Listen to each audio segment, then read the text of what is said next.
Jadi nampaknya kita sampai penghujung lah ni. Kita di muka surat 99.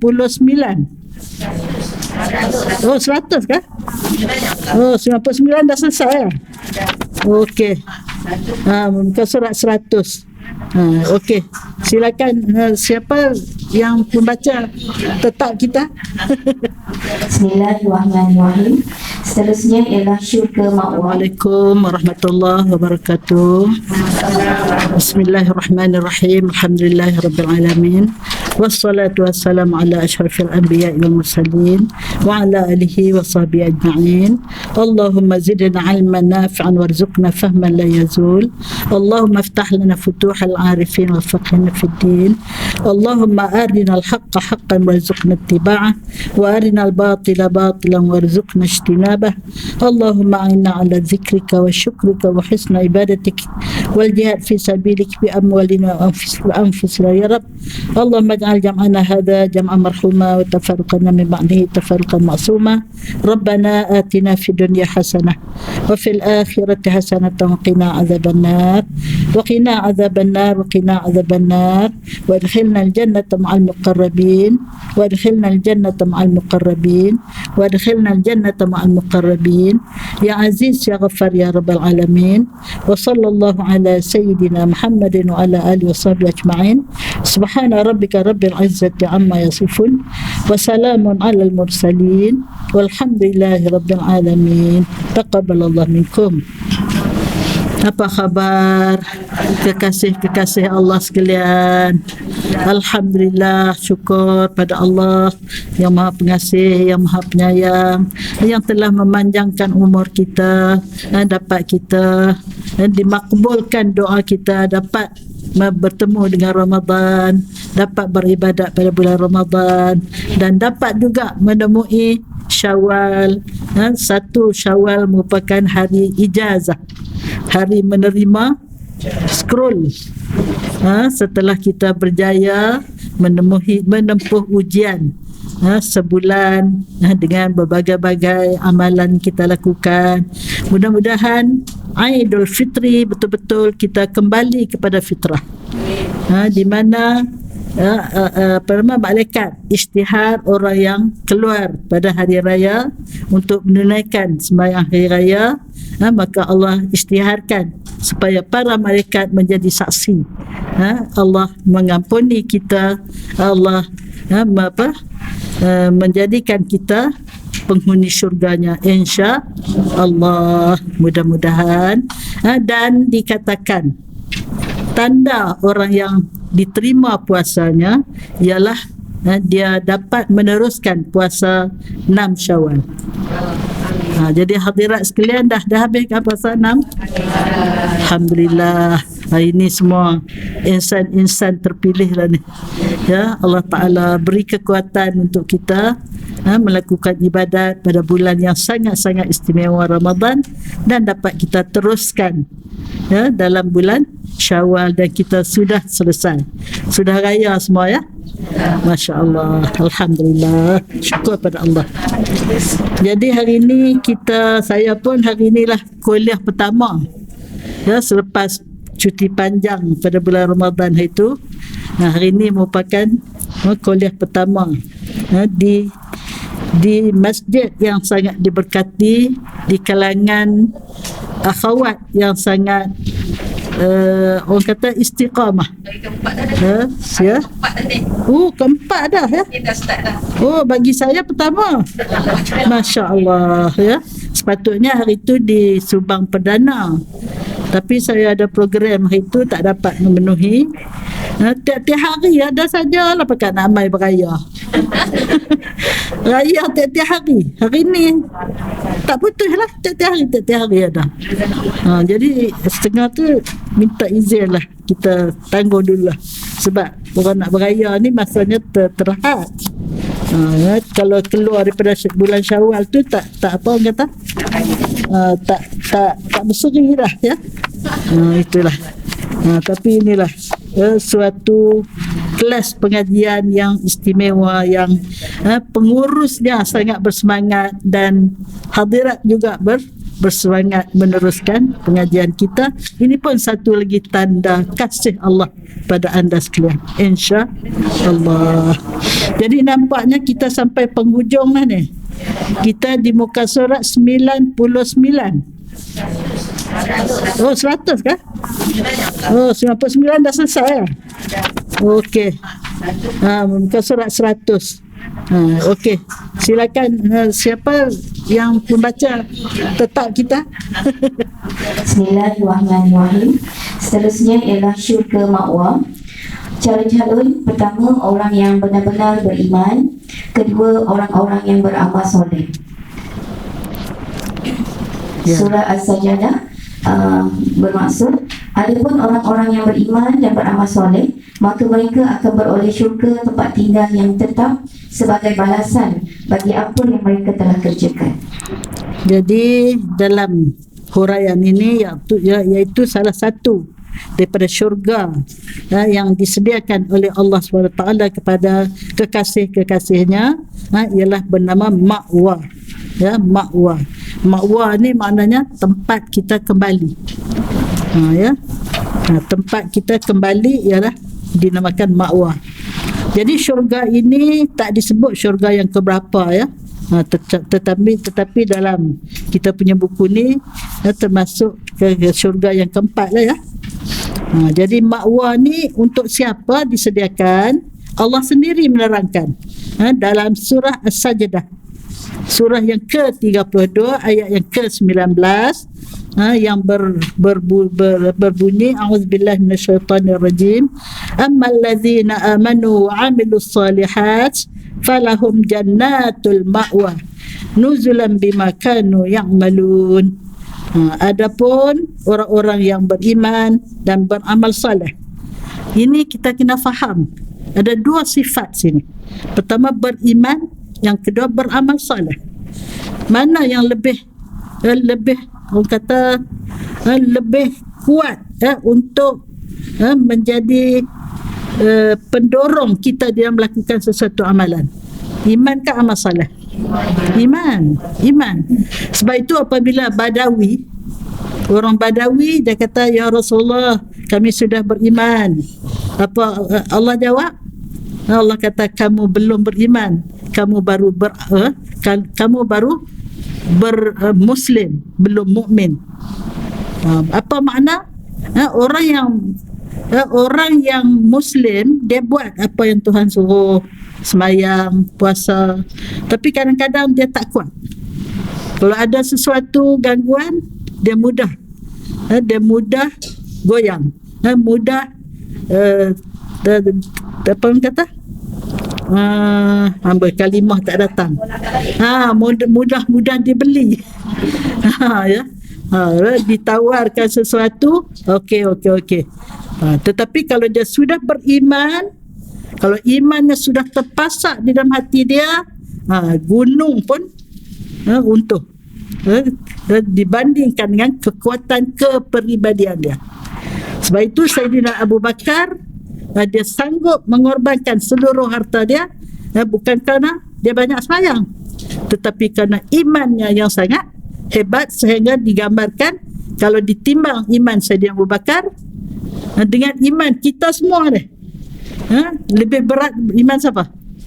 Iman Sayyidina Abu Bakar. Sebab itu suatu penampilan yang luar biasa, yang tidak ada tolak bandingnya, iaitu Sayyidina Abu Bakar sanggup mengorbankan seluruh harta, sanggup bersama Rasulullah berhijrah ketika pemuda-pemuda Quraisy, orang-orang kafir bersekongkol untuk membunuh Rasulullah SAW. Bayangkan, kalau tidak kuat iman, dia mau tak berkawan dengan orang yang nak kena bunuh? Tak kenal gaya, dia pun terbunuh sama.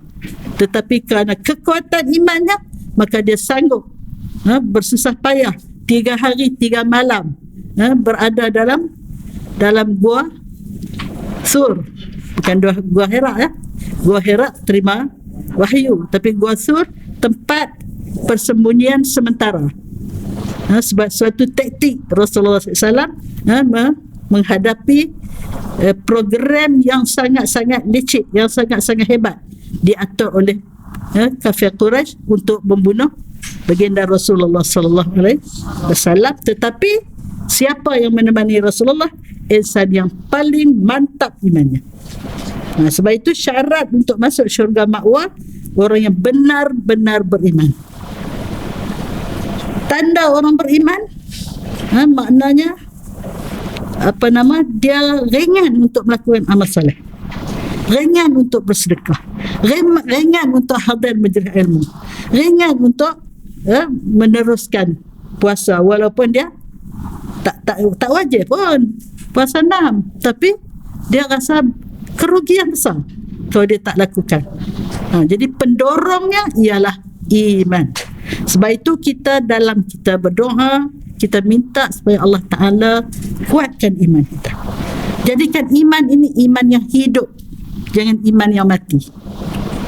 Ada orang mengaku beriman, tapi imannya tidak pernah menegur dia kalau dia berhadapan dengan sesuatu cabaran, dipelawar sesuatu yang menarik, misalnya rasuah dan sebagainya.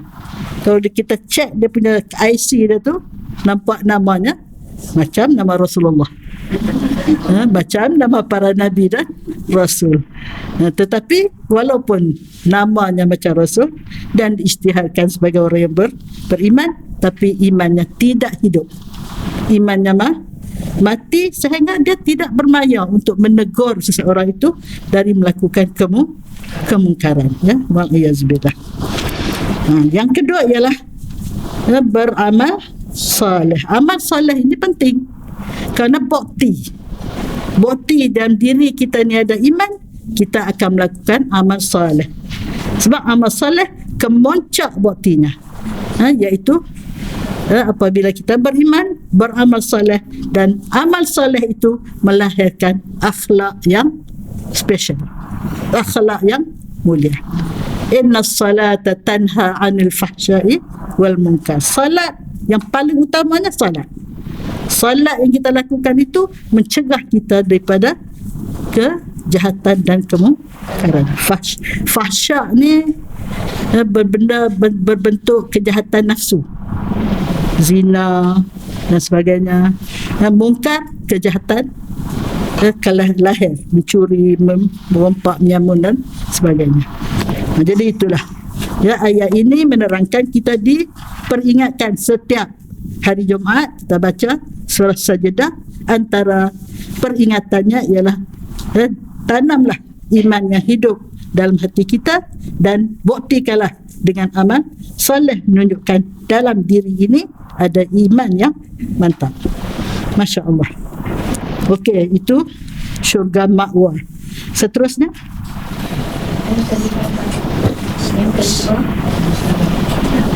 Darussalam. Syurga Darussalam. Calon-calon yang pertama, orang yang beringat, iaitu sentiasa berwaspada. Kedua, insaf dalam kehidupan. Dalam surah Al-An'am ayat 126 dan 127 bermaksud, dan inilah jalan Tuhanmu, iaitu agama Islam yang betul lurus. Sesungguhnya kami telah menjelaskan ayat-ayat keterangan, iaitu kami satu persatu bagi kaum yang mahu beringat dan insaf. Bagi mereka lah syurga Darussalam, iaitu tempat tinggal yang aman sejahtera di sisi Tuhan mereka, dan dialah penolong mereka disebabkan amal-amal yang baik yang mereka telah kerjakan. Masya Allah. Okey, salah satu lagi daripada jenis syurga namanya Darussalam. Darussalam ni maknanya tempat yang penuh dengan kesejahteraan. Dar ni boleh kita terjemah macam perkampungan, boleh kita terjemah macam tempat tinggal yang selamat, yang sejahtera dan sebagainya. Jadi salah satu daripada nama syurga ialah nama yang membawa kesejahteraan, Darussalam.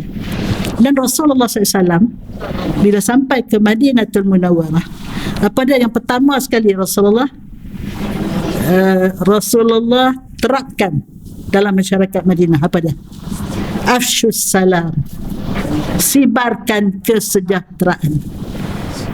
Sebab semua orang nak sejahtera. Tak kira Arab, tak kira orang bukan Arab, tak kira orang Islam, tak kira orang Yahudi, Nasrani, semua sekali nakkan kesejahteraan. Dan kita pun di sini tak kira siapa pun, bangsa apa pun, kita nak kesejahteraan. Jadi Rasulullah terapkan kepada penduduk Madinah, hendaklah kamu sibarkan kesejahteraan. Jadi bagaimana kita nak sibarkan? Melalui ucapan yang lahir daripada hati yang tulus. Assalamualaikum, sejahtera ke atas saudara, ke atas anda. Jadi sepatutnya mulut ucap sejahtera, hati pun mendoakan kesejahteraan. Jangan mulut sejahtera, hati duk geram. Geram aku, tapi Assalamualaikum, tapi dalam hati geram, macam nak makan. Jadi itu tak betul ya. Hati itu mesti sama dengan ucapan tadi. Itulah yang diajar kita. Sebab itu al-muslim man salimal muslimun min lisanihi wa yadihi. Orang Muslim yang sebenar-benarnya, orang lain selamat. Muslim tu dia ambil daripada perkataan salimah, selamat. Salimah maknanya keselamatan. Muslim orang yang selamat. Dia selamat dan menyelamatkan orang lain. Jadi kata sabda baginda, al-muslim man salimal muslimun min lisanihi wa yadihi. Orang Muslim yang sebenar-benarnya, orang lain selamat daripada lidah dia. Sekarang ni tambah satu lagi. Lidah, tangan dalam bentuk kuasa, kalau dia berkuasa, dia zalim. Satu lagi, tok-tek. Jari ini kadang-kadang digunakan untuk menyakitkan hati orang. Ya. Saya dengar pagi tadi ceramah dalam YouTube, sambil-sambil duk pakai baju tu, pasang ceramah. Jangan buang masa. Sebab masa kita walaupun 1 minit tak dapat tarik balik. Minta pada Allah kita ihtinam khamsin qabla khamsin. Dapat menggarap, dapat merebut 5 sebelum datang 5. Dan pagi tadi juga saya dengar satu modal baru syarahan daripada Wadi Anwar. Wadi ada datang mengajar sini? Tak ada, Sarawak. Boleh. Oh, tak boleh masuk. Jadi kata Wadi Anwar, di akhir zaman antara tanda kiamat ialah Allah Ta'ala pendekkan masa. Rasa baru lagi Jumaat. Esok dah Jumaat dah. Jadi maknanya pendek masa. Betulkah tinggal 23 jam? Bukan. Yang dimaksudkan dengan pendek masa barakah umur. Akhir zaman ini kebanyakan manusia mempersia-siakan umur. Walaupun umur dia 70 tahun, tapi ibadat dia macam entahlah berapa tahun. Tak kena kosong. Sikit sangat penuh dengan benda-benda yang tidak diberkati. Jadi maknanya seolah-olah umur dia yang sikit tu je, yang bermanfaat tu je lah. Yang lain tu sia-sia.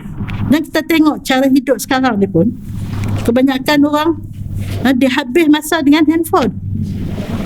Saya sendiri pun kalau start tengok WhatsApp berjam-jam, macam-macam grup. Akhirnya dia marah kat saya, Ustazah ni tak baca WhatsApp. Aku baca kata, tapi tak ada nak baca semua. Kadang scroll cepat-cepat, ada yang tertinggal.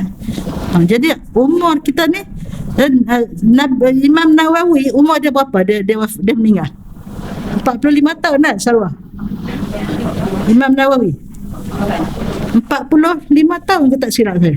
Tapi tengok dia punya barakatul umri dia, meninggal kat kita begitu banyak kitab-kitab ilmu yang sangat kita manfaat sampai hari ini.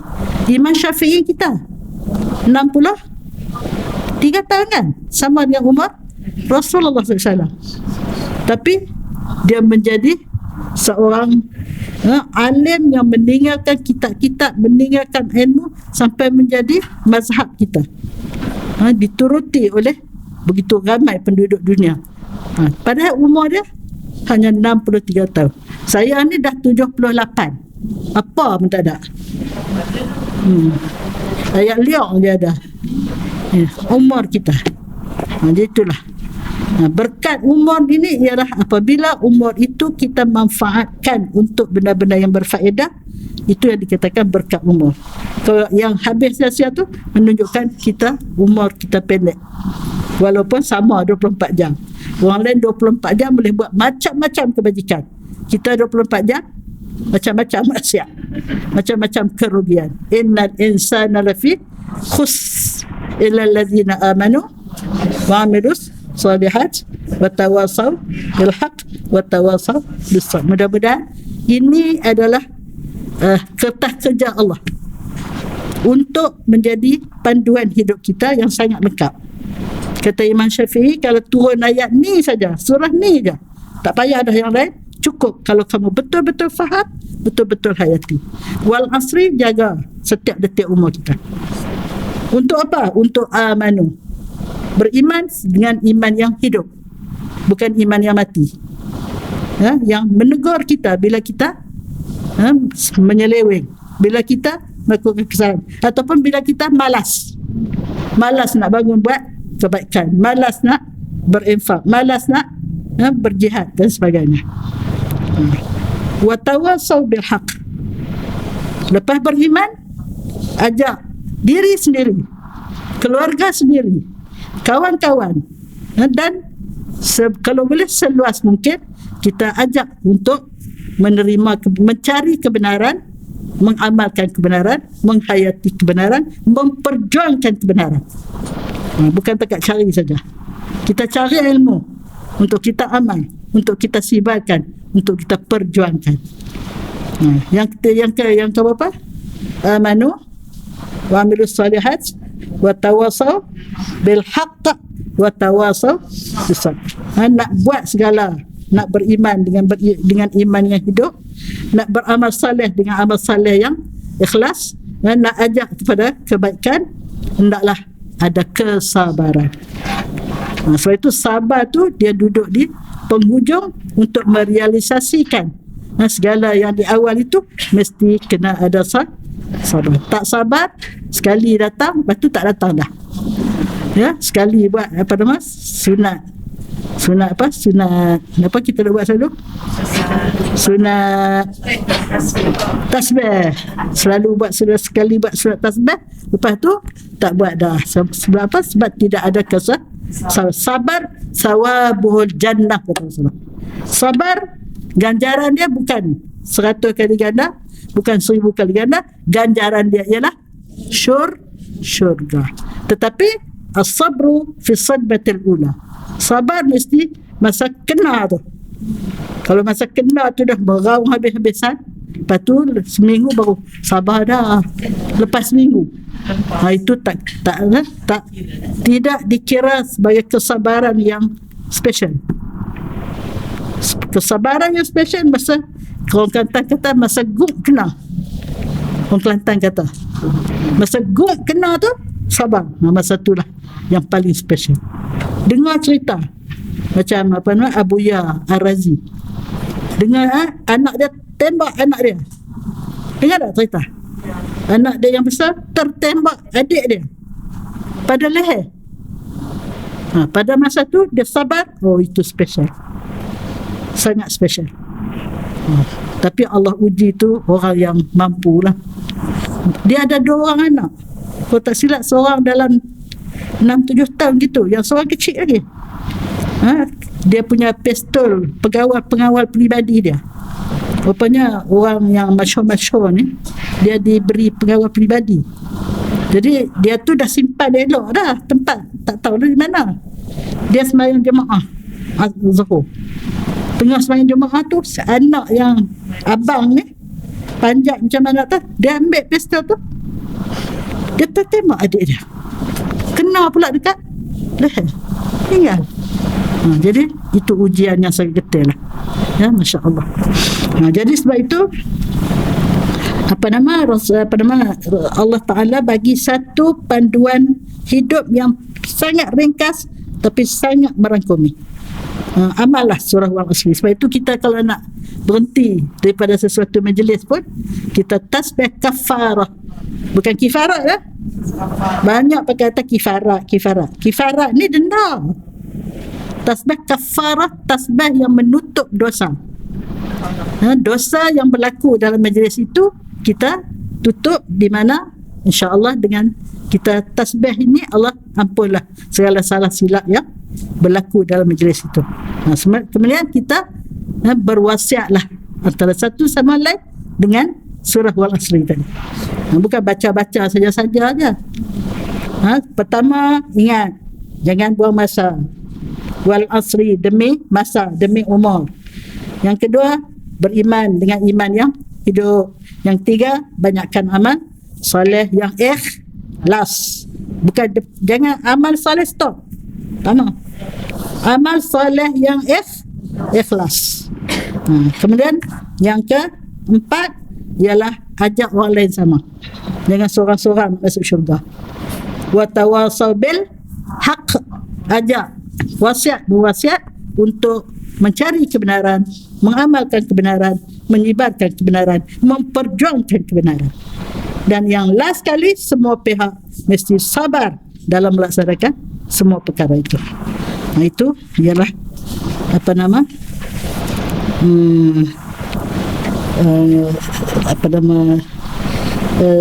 panduan hidup yang diatur oleh Allah sendiri untuk kita. Jadi untuk orang-orang yang beriman, yang sentiasa berwaspada, menjaga semua itu tadi, itu merupakan syarat pertama untuk mendapat Darussalam. Dan yang kedua, dia insaf dalam kehidupan. Apa maksud insaf? Al-insaf min nafsik, kata Rasulullah. Ya, insaf diri. Apa maksud insaf diri? Dia kembali kepada kebenaran. Contoh kita dalam masyarakat Melayu pun, kalau orang tu dia ni sebelum tu banyak dia buat maksiat, sembahyang tak sempurna, ada buat benda-benda yang dilarang. Jadi bila dia dah kembali kepada cara hidup yang baik, maka kita kata apa? Insaf dah orang tu. Kan? Jadi insaf ni ialah suatu sifat yang sangat-sangat murni, merupakan salah satu daripada pertanda orang yang mempunyai, orang yang mengumpulkan sifat keimanan. Jama'al iman. Orang yang menghimpunkan iman yang sepenuhnya dalam hati dia. Dia ada satu hadis Rasulullah SAW. Salasun man jama'ahunna faqad jama'al iman. 3 perkara, siapa dapat kumpul 3 perkara ini dalam diri dia, dia sudah kumpul iman sepenuhnya. Yang pertama, al-insaf min nafsik. Itu yang pertama, insaf diri. Apa maksud insaf diri? Dia kembali kepada kebaikan setelah dia terlanjur melakukan kejahatan dan sebagainya. Yang kedua, al-infaq minal iftar. Sanggup berinfak, sanggup berkorban, sanggup berderma walaupun dia sangat memerlukan. Inilah Allah Ta'ala turun ayat khusus memuji seorang sahabat. Ingat tak satu cerita, bila Rasulullah didatangi tetamu, Rasulullah tanya, siapa boleh entertain? Apa nak kata entertain ni? Beri layanan, beri perhatian pada saudara ini. Angkat tangan seorang sahabat. Jadi Rasulullah serah kat dia lah. Dia pun berbalik sahabat tu, berbalik. Lepas tu dia kata, ada apa-apa kan kita ada tetamu Rasulullah ni? Isterinya tu bila kata tetamu Rasulullah SAW, takkan dia nak sambut dengan hati yang berat. Isteri kata tak apa masuk. Rupanya dia orang hanya ada makanan yang sangat terhad untuk keluarga. Ngam-ngam. Ada cerita dah kan? Jadi tak payahlah sambung. Dah tahu dah. Jadi akhirnya dia ambil makanan yang untuk anak-anak dia pun nak share yang tu saja. Jadi dia tidurkan anak-anak dia, dan dia keluarkan makanan tu, yang si tuan rumah yang lelaki tu pun tak makan sebab tak cukup, tak makan. Jadi dia olok-olok sibuk, dia persilakan tuan tetamu makan, dia olok-olok sibuk ke depan ke belakang, depan belakang, sila makan. Rupanya begitu sekali. Jadi sampai pagi esok, anak-anak tu pun tidur tak makan, tambahlah mak bapak. Dia mendahului tetamu. Jadi esok dia pergi semayang, berimam subuh dengan Rasulullah SAW. Rasulullah tanyalah macam mana, dan Rasulullah beritahu ayat khusus turun kerana memuji sahabat ini. Apa dia? Wa yusiruna ala anfusihim walau kana bihim khasasah. Allah kata ada di kalangan orang beriman itu, mereka mendahului orang lain, mendahului tetamu dari diri mereka sendiri, walaupun dia sendiri sangat-sangat berhajat. Turun ayat khas memuji. Jadi maknanya di antara sifat orang yang sudah terkumpul iman dalam diri dia ialah al-infaq minal iqtar. Sanggup berinfak, sanggup berderma walaupun dia sendiri berhajat. Kita jangan tunggu kaya. Kaya ni kadang-kadang masuk 10,000 pun tak cukup. Jadi sebab itu kita minta pada Allah, kita menjadi orang yang bila basuh tangan masa ambil wuduk tu, minta jadi tangan ini tangan di atas, jangan tangan di bawah.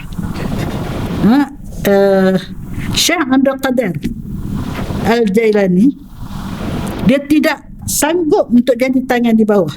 Dia sanggup tak makan 3 hari 3 malam. Pasal apa cerita dia tak makan 3 hari? Dia ni anak yatim, pergi keluar belajar jauh daripada mak dia.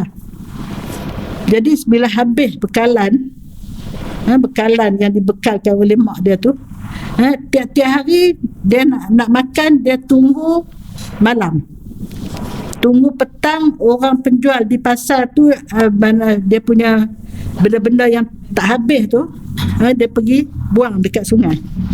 Jadi dia kutip tu, dia basuh, itulah menjadi makanan dia. Tiba satu masa ramai hak macam dia, bukan dia seorang dia pergi kutip, orang lain kutip dulu, dia tak dapat. Akhirnya 3 hari 3 malam dia tak makan. Tapi itulah, itu wali Allah, ketua wali Allah, Syekh Abdul Qadir Al-Jailani.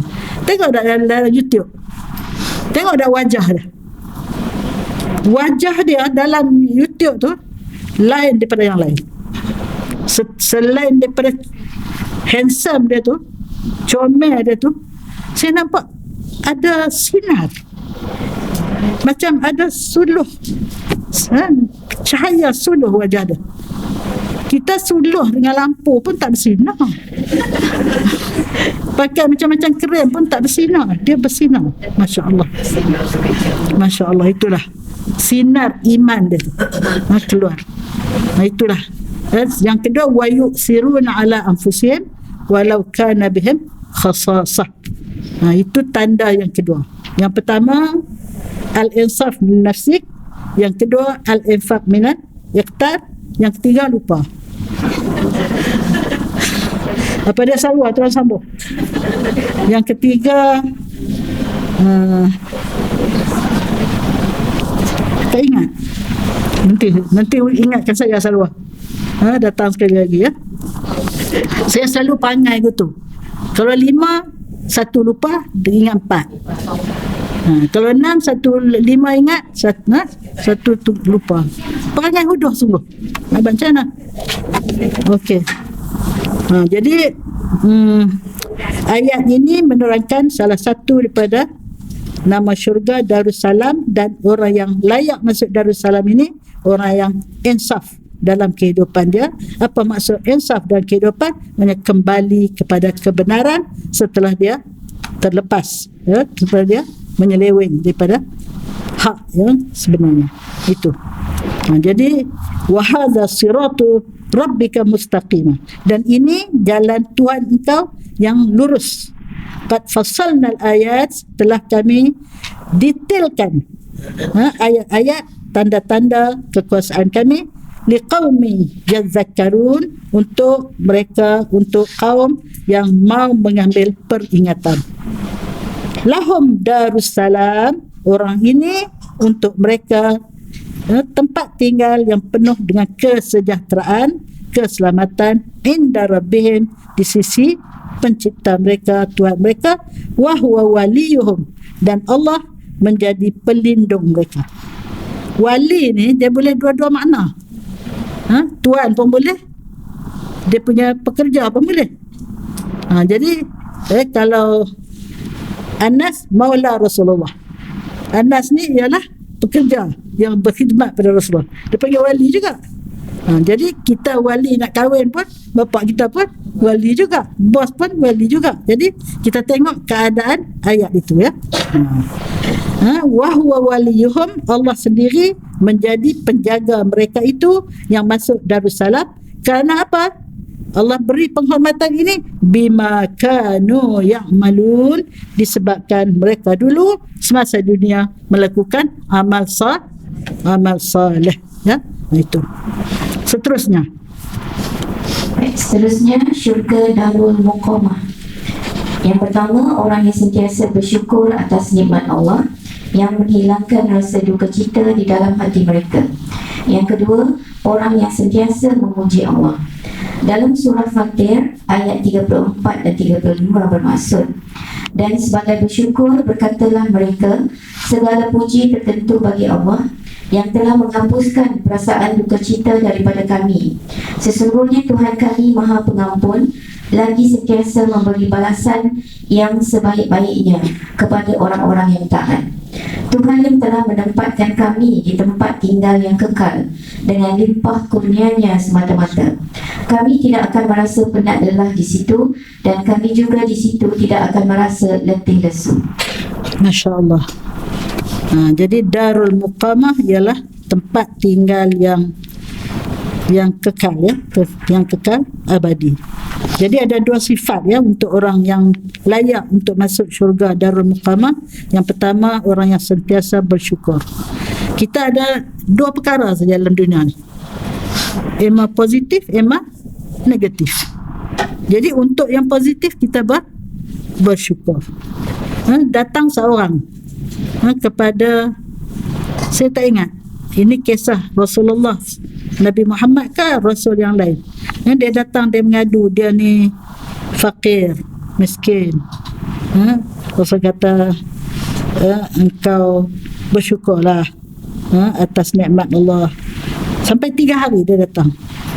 Akhirnya Rasulullah tanya dia, engkau ada mata tak? Ada lah. Siapa bagi mata tu?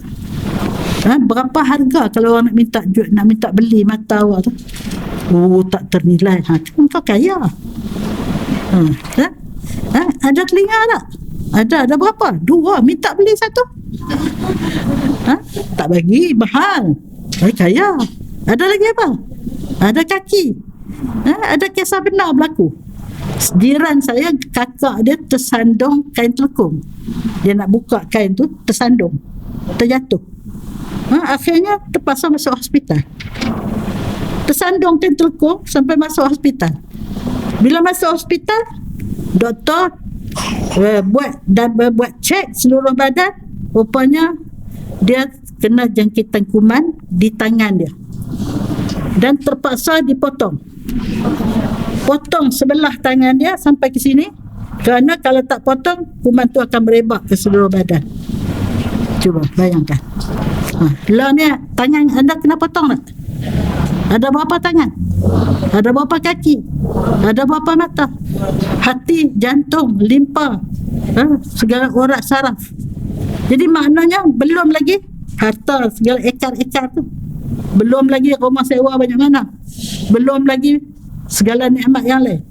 Jadi kita kena menjadi orang yang bersyukur. Kita lihatlah pada diri kita. Wa fi anfusikum afala tubsirun. Pada nikmat yang Allah kurniakan pada diri kita ni pun tak larat kita nak berterima kasih pada Allah Subhanahu Wa Taala. Saya setiap pagi bila saya mandi, saya sebut 6 perkara sekurang-kurangnya. Ya Allah, hamba bersyukur sangat-sangat di atas nikmat yang tidak terhingga yang kau kurniakan pada hamba, yang dhaif, yang fakir, yang miskin, yang kerdil, yang hina, yang jahil. Pasal apa? Nikmat sihat, nikmat cukup, kita punya peralatan yang kita perlukan. Nak air, ada air. Nak sabun, ada sabun. Nak shampoo, ada shampoo. Tangan ni pula boleh bergerak dengan ni, semua cukup, semua sendi 360 sendi, semua sihat. Itu belum lagi ni. Dalam bank ada berapa salwa? Yang rumah sewa berapa lagi? Segala-galanya. Jadi maknanya nikmat yang Allah bagi pada kita yang kerdil, yang mempunyai sifat-sifat kelemahan tadi pun, ini pun sudah tak terhingga untuk kita menjadi orang yang bersyukur. Sebab itu berdoa selalu, Allahumma ja'alni syakura waj'alni sabura waj'alni fi aini saghira waj'alni fi ayunin nas kabira. Ingat dah? Bagi banyak kali dah. Lupa. Ya Allah, cakap Melayu lah, kalau payah cakap Arab. Ya Allah, jadikanlah saya orang sangat-sangat bersyukur. Syakur, dia berbeza dengan syakir. Kalau syakir, sekali je. Bagi, terima kasih, itu syakir. Kalau syakur, seumur-seumur tahun-tahun. Sentiasa bersyukur apabila kita ingat nikmat Allah yang sentiasa. Allah bukan sekali-sekala je bagi kita bernafas. Seumur-seumur bernafas. Nak oksigen pula tak payah beli. Jadi ada juga dalam YouTube, satu orang tu dia balik umrah, baca tak?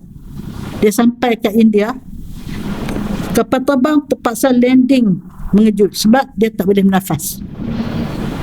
Landing di India, dia kena bayar tu landing mengejut tu berapa puluh ribu. Dia masuk hospital di India berapa puluh ribu, buat emergency operation apa semua. Jadi itu maknanya Allah Ta'ala bagi nikmat kita ni sepanjang masa. Bernafas sepanjang masa, organ kita bergerak, berfungsi sepanjang masa, semuanya tak pernah putus-putus. Putusnya bila inna lillahi wa inna ilaihi raji'un, putus dari segi zahir. Bagi orang beriman lebih hebat lagi bila dia berpindah ke alam barzakh. Dia duduk di alam dunia seperti duduk dalam perut ibu. Bila masuk ke alam barzakh seperti duduk di atas dunia. Banding dunia dengan perut ibu. Sekarang ni kita macam duduk dalam perut ibu. Bila masuk ke alam akhirat, alam barzakh, seperti kita keluar ke dunia. Ini bagi orang yang beriman. Jadi kita kena jadi orang yang sentiasa bersyukur kerana Allah telah memberi kita nikmat yang tertinggi di alam ini.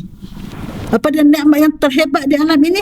Nikmatul iman, nikmatul Islam, nikmatul imdad.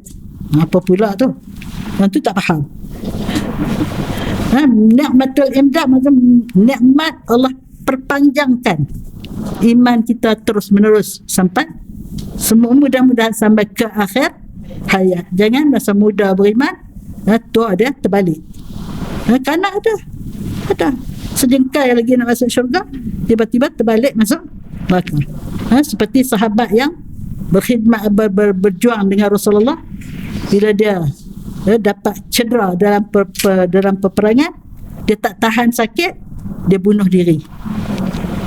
Nama dia, kalau tak silap, Qazman. Kalau tak silap saya, nama dia Qazman.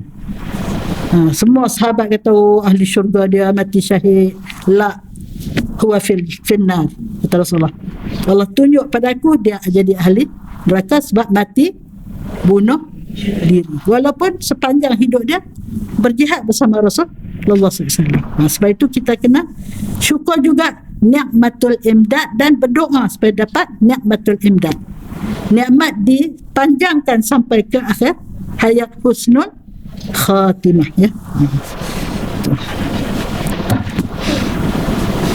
Jadi berdoa pertama minta jadi orang yang sangat-sangat bersyukur terus menerus. Yang kedua sangat-sangat bersabar di atas segala ujian Allah. Sabar ni dia ada 3. Sabar melakukan perintah Allah, sabar meninggalkan larangan Allah, sabar menghadapi musibah. 3 sabar. Ya, kita kena minta ketiga-tiganya kita dapat menjadi orang yang sabur, bukan sabir. Kalau sabir masa tu je, lepas tu meraung. Tapi kalau sabur sentiasa, ya. Dan yang ketiga minta kita lihat diri kita kecil sehingga kita tidak takabur. Walaupun kita kaya, walaupun kita hebat, walaupun kita apa, kita nampak diri kita kerdil, dan biar orang lain melihat kita besar supaya mereka tidak jijak kita, mereka tidak hina kita, tidak memperdekahkan kita. Jadi minta Allah Ta'ala kita jadikan kita melihat diri kita kerdil dan orang-orang melihat diri kita besar. Bukan besar untuk disanjung, bukan, tetapi besar supaya tidak dihina, itu maksudnya. Okey. Jadi pertama orang yang sentiasa bersyukur atas nikmat Allah Subhanahu Wa Taala yang menghilangkan rasa duka cita. Ini dia sebut tu saya. Duka cita di dalam hati mereka. Sebab itu kita diajar Rasulullah berdoa dengan 8 perkara. Apa dia? Siapa boleh sebut 8 perkara? Allahumma inni a'udzubika minal hammi wal hazan wa minal ajzi wal kasal wa minal jubni wal bukhli wa min ghalibati dain wa qahri rijal. 8 perkara. Jadi 8 perkara ini apabila kita dapat, hendaklah kita bersyukur. Kita pukul apa ni? Semangat lama tak mengajar. Pukul berapa? Pukul 10.52. Sikit lagi, ya? Sikit lagi. Lebih tak apa. Takut kena denda. Jangan kurang, lebih tak apa. Oh. Jadi 8 perkara tu apa? Allahumma inni a'udzubika minal hammi. Hammi sedih. Hazan duka cita. Ajzi lemah. Kasal malas. Ajzi wa kasal. Jubni penakut. Bukhli bakhil. Ghalabati dain tenggelam dalam hutang. Lepas tu yang ke-8 dikuasai oleh orang yang ganas, orang yang jahat. Dikuasai oleh manusia yang jahat. Sama ada kadang-kadang suami jahat, kadang-kadang kawan tikam kawan, kadang-kadang macam-macam lah. Adik-beradik, Allah Akbar, macam-macam. Jadi itulah. Jadi kita minta, ya, di sini dia kata Allah selamatkan kita dari duka cita, ya, dalam hati. Sebenarnya bukan duka cita sajalah, ya. 8 perkara itu patut kita selalu berdoa, ya, minta Allah jauhkan. Yang kedua, orang yang sentiasa memuji Allah, minta kita menjadi orang yang sentiasa alhamdulillah ala kulli hal wa astaghfirullah min kulli dzamb. Syukur pada Allah atas segala keadaan. Keadaan sempit, keadaan senang, keadaan susah, keadaan suka dan sebagainya, kita sentiasa syukur pada Allah. Macam mana kita nak syukur kalau kita diuji dengan kesusahan? Macam mana nak syukur? Tengok orang yang lebih susah. Gitu sahabat, bila dia kena potong kaki sebelah akibat cedera, tak dapat diselamatkan, dia syukur. Orang sahabat lain heran. Engkau syukur kaki engkau kena potong sebelah. Dia, Allah bagi saya 2, ada lagi 1 dia kata. Allah bagi saya 2 tangan, ada lagi 3 lagi. Tangan 2, kaki 1. Jadi kita nak bersyukur bila kita dapat yang negatif, tengok orang yang lebih teruk daripada kita. Kita kematian seorang saja anak, orang tu semua anak mati. Ingat tak cerita seorang wanita yang sangat-sangat ceria semasa tawaf di Kaabah, ditegur oleh seorang wali Allah. Bagaimana cerianya engkau ni tak pernah menghadapi ujian ni. Agaknya wanita ni wali Allah juga kot. Dia kata, sebenarnya awak silap. Saya menghadapi ujian, semua ahli keluarga saya 5 orang mati serentak, tinggal saya seorang. 5 mati serentak. Ingat dah cerita tu? Lupa dah. Tak payah cerita kalau ingat. Tak berani kata ingat. Dia ada 4 orang anak. 4. Yang sulung dah kahwin. Yang nombor 2 yang kecil, suami. 3 anak. 3 anak dan suami dan dia. Satu hari, abang tu macam anak Razi tadi lah. Abang kata, adik nak tengok tak macam mana ayah sembelih kambing korban. Anak-anak adik dia kata. Dia pun pergi ambil pisau. Rebah. Adik dia tidur, dia sembelih adik dia. Ini kisah benar. Dia sembelih adik dia. Rasanya dia sembelih yang jarak lah. Bila sembelih adik dia, keluar darah banyak, dia takut. Dia lari ke hutan. Agaknya rumah dia tu tepi ni. Lari ke hutan. Bapak dia ni, kejarlah anak ni, takut sebab hutan tu banyak binatang buas. Bapak dia kejar. Budak dengan orang tua, mana lebih kuat lari? Terkial-kial orang tua ni. Kejar, terlalu penat, jatuh pingsan, mati. Kemudian anak dia yang lari ke hutan tu ditangkap serigala, mati. Dia pula anak kecil, sedang merangkak ni, dia tinggal, sedangkan ada masakan atas dapur. Yang mak dia ni pergi nak cari suami dia dengan anak dia tadi. Anak yang merangkak ni, dia pergi tarik benda atas dapur, jatuh atas dia, mati. Anak dia yang sulung dah kahwin, duduk tempat lain. Kemudian dia dengar cerita apa yang berlaku pada keluarganya, terkejut, mati. Jadi habis, sekelip mata semua ahli keluarga mati. Jadi dia ni bawa diri ke Mekah. Dia tawaf. Sedang tawaf tu, seorang wali Allah nampak wajah dia ni berseri. Dia kata, wali Allah tu pun bukan dia cakap ni, dia ingatlah hati dia. Dia ni tak pernah menghadapi apa-apa ujian agaknya. Sebab tu berseri muka dia. Berseri luar biasa. Sampai ditegur oleh wali Allah ni. Yang si perempuan ni macam dia tahu apa yang disebut oleh wali Allah ni. Dia tak saudara silap. Sebenarnya saya baru menghadapi ujian yang sangat getir.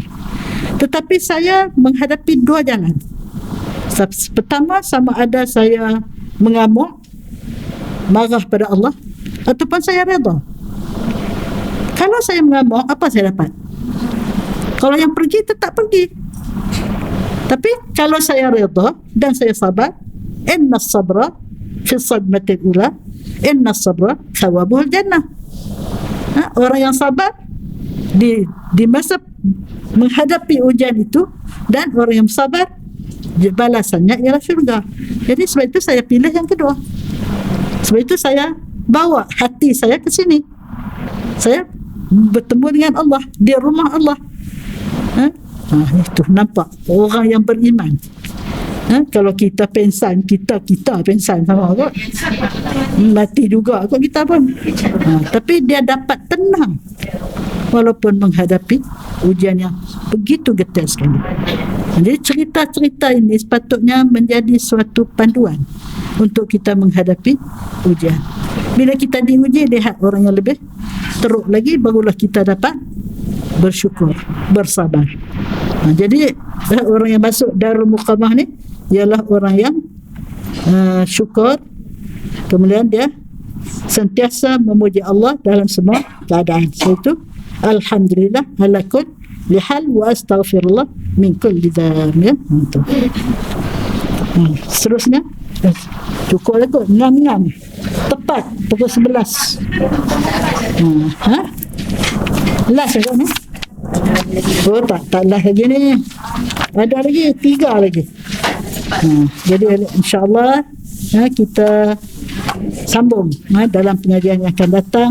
Semoga sifat-sifat yang disebut oleh Allah sendiri untuk kita usahakan, semoga kita mendapat syurga-syurga yang disebut di dalam panduan masuk syurga tanpa hisab ini, dapat kita ini suatu anugerah juga. Ada orang sampai mati pun dia tak jumpa hadis ni, dia tak jumpa dia, walaupun dia baca tiap hari Jumaat dia dengar, tapi dia tak faham, dia tak menghayati dan dia tak dapat kelebihan. Jadi semua ini adalah atur yang telah Allah Ta'ala susun untuk hamba-hamba yang dipilihnya. Kita ni insan terpilih, syukur sangat-sangat pada Allah ya. Seramai-ramai insan di Al-Falah ni, insan di USJ ni, inilah yang dipilih oleh Allah untuk menjadi kekasihnya di taman syurganya. Syukur pada Allah. Subhanakallahumma wa bihamdika asyhadu an la ilaha illa anta astaghfiruka wa atubu ilaik. Bismillahirrahmanirrahim. Wal 'asr innal insana lafi khusr illa alladhina amanu wa 'amilus salihat wa tawasaw bil haqq wa tawasaw bis sabr. Bismillah walhamdulillah wassalatu wassalamu ala Rasulillah. Ya Allah ya Tuhan kami, bantulah kami untuk memahami ilmu yang Kau beri pada kami, untuk kami menghayatinya dengan penuh ikhlas, dan bantulah kami untuk melakukan perkara-perkara yang melayakkan kami untuk masuk syurga Engkau tanpa hisab, tanpa azab, dan untuk mendapat kasih sayang Engkau di dunia, seterusnya di akhirat. Allahumma khtim lana bihusnil khatimah wa la takhtim alaina bisu'il khatimah. Allahumma ma qadaita lana min amrin faj'al aqibata wa rashada. Rabbana atina fid dunya hasanah wa fil akhirati hasanatan wa qina adzaban nar wa adkhilna al-jannata ma'al muqarrabin ya aziz ya ghafar ya rabbal alamin. Wa sallallahu ala sayyidina Muhammad wa ala alihi wa sahbihi ajma'in. Subhana rabbika rabbil izzati amma yasifun wa salamun ala al-mursalin walhamdulillahi rabbil alamin. Taqabbalallahu minkum.